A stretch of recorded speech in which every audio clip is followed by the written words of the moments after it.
네, 안녕하세요. 오랜만에 인사드리게 됐습니다. 오늘 안녕하세요. 오늘 질문이 지금 3개 정도 올라와 있는데 일단 첫 번째 질문부터 함께 해볼게요. 하나님이 바로를 완악하게 하셨다는 것이 예정과 유기와 관련이 있나요? 아니면 바로의 의지 문제인가요? 좀 이거는 이제 완악하게 내버려 두셨다. 완악한 그 상태대로 내버려 두셨다는 게 좀 더 맞고요. 그걸 이제 돌이키게 하지 않으셨다는 것들로 좀 이해를 하시면 됩니다. 이제 오히려 이게 번역상으로는 아예 더 이제 그, 그 논란이 좀 많이 되기는 하지만 지금 제가 말씀드린 게 가장 이제 좀 학자들이 많이 동의하게 해석되는 그런 부분들이라고 보시면 됩니다. 그러니까 원래 너무 착했는데 완악하게 만든 게 아니라요. 완악하니까 그 완악함을 그냥 그대로 버려두시면서 그 완악하게 하셨다는 의미가 있다. 그러니까 하나님께서 내가 너무 바르고 착한데 나를 갑자기 어느 날 완악하게 만드는 게 아니라는 거죠. 그건 이해가 이제 가시죠? 네, 나머지 두 질문은 조금 좀 더 광범위한 질문 같은데 바로처럼 안 되려면 어떻게 해야 하나요? 네. 바로처럼 안 되려면 일단 겸손해야 합니다.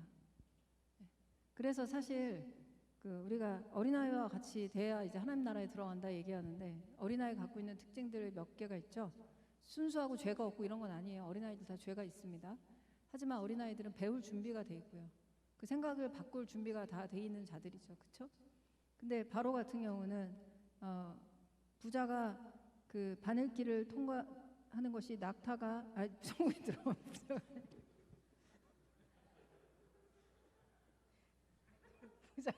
부자가 전국 지금 너무 힘들어. 힘든 건 마찬가지죠. 그거 다 힘들죠. 네, 다 이해했습니다. 다 이해하셨죠? 네. 이해하셨으면 여기 댓글로 이해했습니다 한번 남겨주세요. 이해하신 분들. 그 부자가 하나님 나라 들어가기가 낙타가 바늘길을 통과하는 것만큼 어렵다는 이야기가 나오는 그런 맥락 뒤에 숨겨져 있는 것처럼 사람들이 많이 가지고 뭔가 내가 의지할 만한 뭔가 있다고 생각할 때 하나님을 의지하지 않습니다. 인간이 참 별거 아닌 걸 사람 하나만 가졌다고 생각해도 교만해지는 게 인간이거든요. 그런 것들, 근데 하나님 앞에 겸손이라는 건 그 모든 것들을 떠나서 하나님을 의지하는 거예요. 이게 쉽고도 어려운데 그게 인간이 안 되는 거예요. 특히 바로 같은 경우는 원래도 안 되는데 사람이 그 정도로 많이 가졌으면 되기가 어려운 거죠. 바로같이 안 되는 제일 좋은 방법은 가난해지는 것입니다. 갖지 않는 거예요. 무소유. 그런 얘기들을 흔히 하잖아요. 가난한 자가 복이 있다. 네, 그런 게 사실은 바로 어떻게 하면 좋습니까? 물어봐서 내가 솔직히 말해드리는 거예요. 이런 답 약간 들으면 들을수록 기분이 나빠질 수도 있어요. 왜냐하면 바로같이 되지 않으려면 어떤 윤리적인 노력을 해서 되는 게 아니기 때문이에요. 존재가 달라져야 되는데 존재는 어디에 영향을 받냐면 환경에 영향을 받습니다. 그러니까 내 환경 자체가 차라리 아무것도 없는 가난 속에 있는 것이 존재적으로는 하나님 앞에 겸손해질 환경이기 때문에 그렇게 말씀을 드리는 거예요. 그 다음에 또 하나 바로처럼 되지 않으려면 어떻게 되냐라고 얘기를 했는데, 그러니까 왜 거기에 이제 뭐가 중요하냐면 바로처럼이라는 말의 의미가 뭔지가 중요합니다. 그러니까 바로처럼이라는 의미가 아무리 하나님이 재앙을 줘도 강팍하게 끝까지 그렇게 고집을 부리면서 회개했다 돌아서 이 난리를 치면서 이렇게 되고 싶지 않다는 건지 아니면 아예 바로처럼 되고 싶지 않다는 건지에 따라 뭐 몇 가지 답이 갈리겠지만 후자의 답은 아까 말한 것처럼 주변의 환경이 차라리 가난한 것이 좋다는 거예요. 가난은 그래서 영성에 가장 좋은 친구다. 이렇게 많이 영성 신학가들이 얘기하고요. 프란치스코 같은 영성가들 아주 중세 유명한 분들이죠. 이런 분들은 사실은 예수님을 만나고 나서 그 아버지가 굉장히 부자였어요. 그래서 그렇게 하나님을 따르는 것, 예수님 따르는 것에 대해 강력하게 이제 아버지가 반대하고 그러는데 그 자리에서 정말 겉옷과 속옷까지 전부 벗어서 내주면서 아버지 다 가져가시라. 나는 가난이 나의 가장 친한 벗이다. 예수님을 만나는 그렇게 나왔던 그런 것들이 있을 만큼 바로처럼 되지 않으려면은 가진 것이 없는 것이 사실은 제일 좋은 환경이고요. 그 다음에 두 번째 이런 계속적인 강팍함, 회개하지 않고 또는 회개했다 돌이키고 회개했다 이런 것들을 좀 안 하려면 어떻게 해야 되냐면 영적인 좀 근력이 있어야 안 넘어집니다. 회개를 했다가도 다시 확 넘어지는 이유는 영적인 힘이 아무것도 없기 때문이에요. 그러니까 이건 사실 사탄의 줄다리기였던 거거든요. 그 뒤에 있던 거. 근데 사탄이 조금만 땡기면 다시 확 넘어지는 거예요. 바로 같은 경우는. 하나님 쪽에서 아무리 강력하게 끌어당기려고 해도 이쪽에서 이미 내가 여기 이렇게 기울어져 있는 거죠. 네. 거기에 내가 완전 소속돼 있는 거예요. 내 소속이 그쪽인 거예요. 소속이 바뀌어야 됩니다. 하나님으로 소속이 바뀌어야 바로처럼 되지 않을 수 있어요. 그럼 어떻게 하면 소속이 바뀝니까? 이제 우리의 늘 고민으로 다시 돌아온 거죠. 말씀 보셔야 됩니다. 기도하셔야 돼요. 이거 정말 어떻게 하면 회개할 수 있죠? 뭐 이런 모든 질문들의 끝에는 인간의 자력으로 할 수 없다는 한계가 있거든요. 그 십자가다 그러는데 십자가는 또 어떻게 깨닫냐? 이것도 사실 좀 오리무중이에요. 어떤 의미에서는 뭐 여러 요소가 있지만 자기 자신에게는 제일 좋은 거는 말씀을 보다 보면 어느 날 말씀이 하나님이기 때문에 이 말씀이 나한테 말을 걸고 이 말씀이 정말 내가 생각지도 못한 그 어떤 일들을 기적을 일으킨다. 말씀 외에는 사실 답이 없습니다. 저는 우리가 다 같이 한 달 내내 말씀만 봐도 삶이 많이 바뀔 거라고 생각해요. 해보진 못했지만 해보고 싶어요. 일주일이라도 아침부터 저녁까지 말씀만 계속 보고 계속 기도하고 해도 인간이 많이 달라져요. 사람이란 존재가 그렇다는 거, 우리가 그렇다는 게 아니라. 제가 새벽에도 얘기했지만 우리나라의 이 대부흥이 시작된 거 선교 역사가 100년밖에 안 됐는데 이렇게 나라가 달라진 거는 온 나라의 기독교가 이런 정도로 전파되고 선교되는 나라는 선교 역사에 없어요, 여러분. 한국만이 정말 특별했는데 여기에는 그런 것들을 막 조사를 하고 연구를 해보니까 우리는 계속적으로 사경회를 많이 했어요. 사경회는 건 아침부터 저녁까지 말씀 보고 계속. 그리고 새벽 기도, 딴 나라에 없는 이 두 가지가 이 나라를 이렇게 특별하게 했던 거예요. 한국이라는 나라를.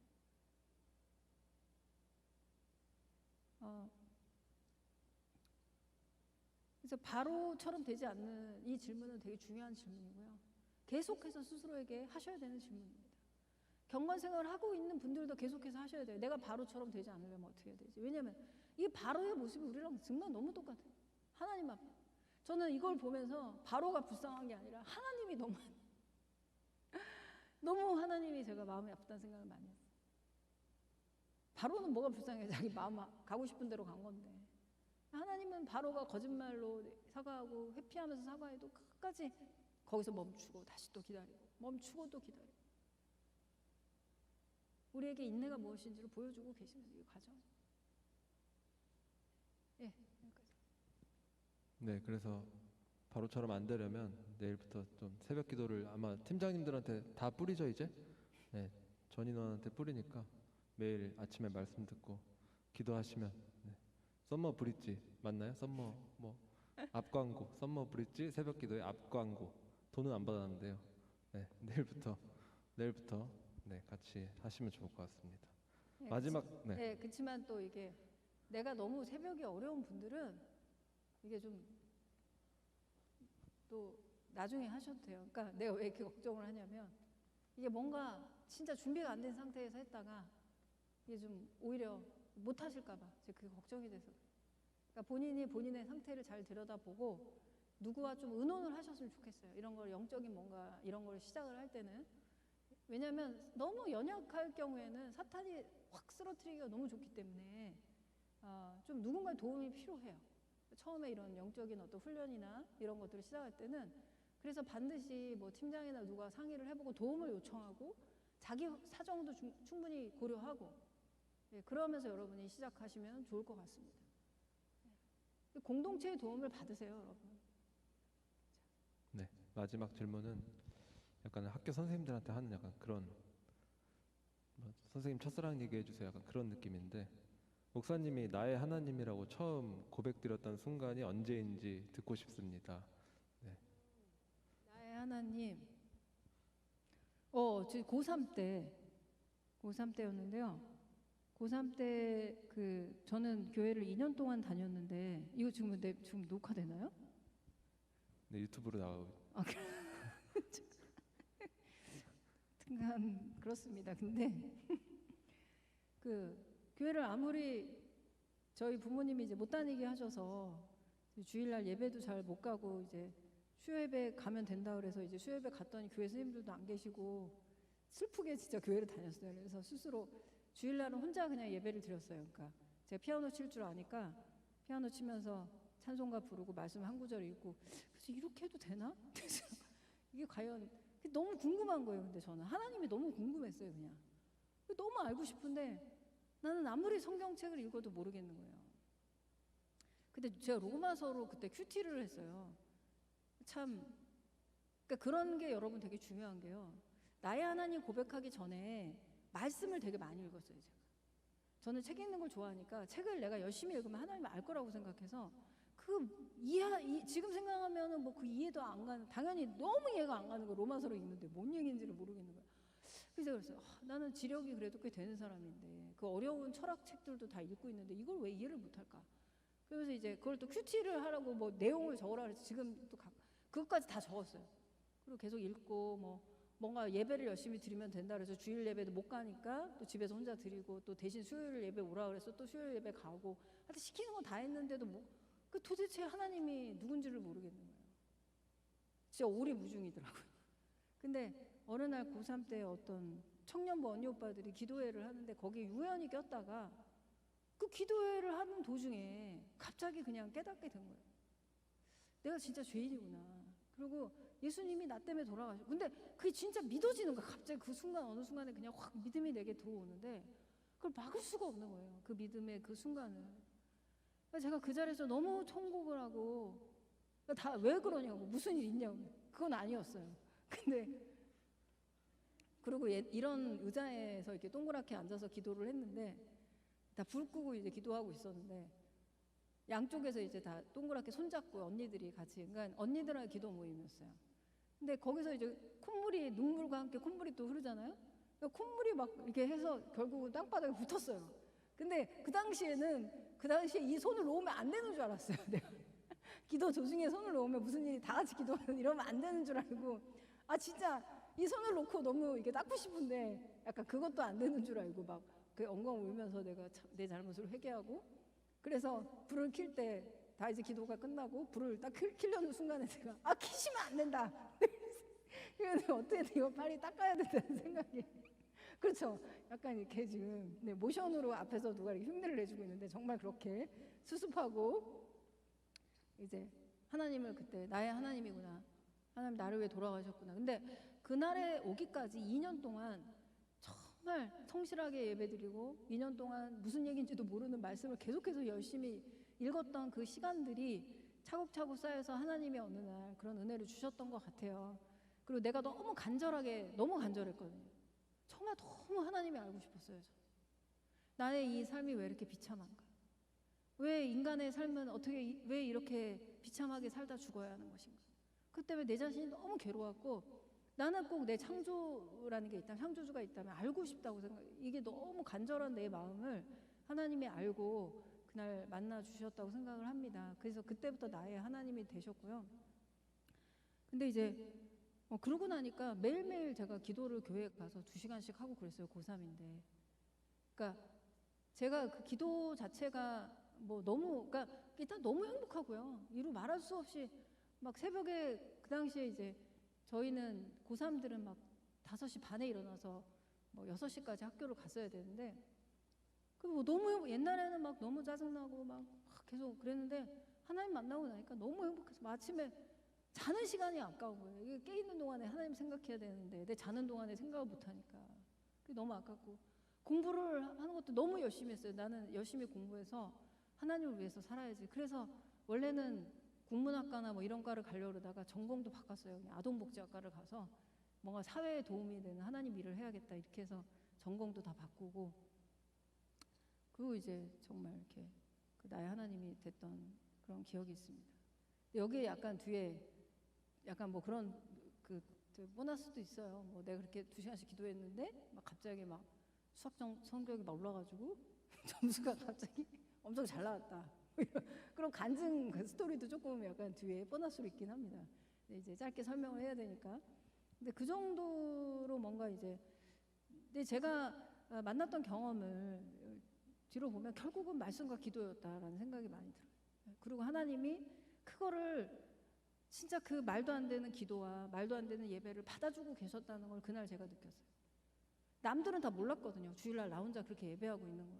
그리고 나 혼자 그 간절히 하나님을 찾고 있는 건 하나님과 나만이 아는 일이었던 거예요. 그게.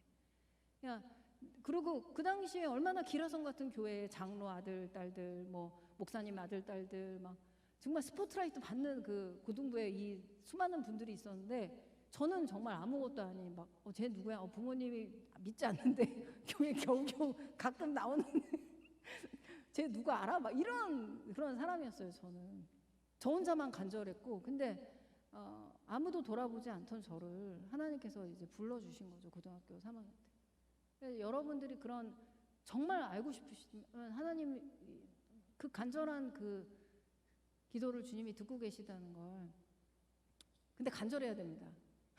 네, 대답이 됐나요? 네. 여러분도 간절히 하나님을 말씀 보시고 하면 좋을 것 같고 이 뒤에도 스토리가 있어요. 목사님 전공을 뭐 사회복지 하셨다고 하지만 그게 안 맞아서 막 방황하시고 이런 스토리도 있거든요. 나중에 개인적으로 여쭤보시면 하지만 결국엔 또 하나님께서 그걸 사용하시는 뭐 그런 일들이 있습니다. 나중에 개인적으로 목사님한테 한번 여쭤보시면 잘 대답해 주실 것 같습니다. 네, 오늘은 여기서 마치도록 하겠습니다. 감사합니다.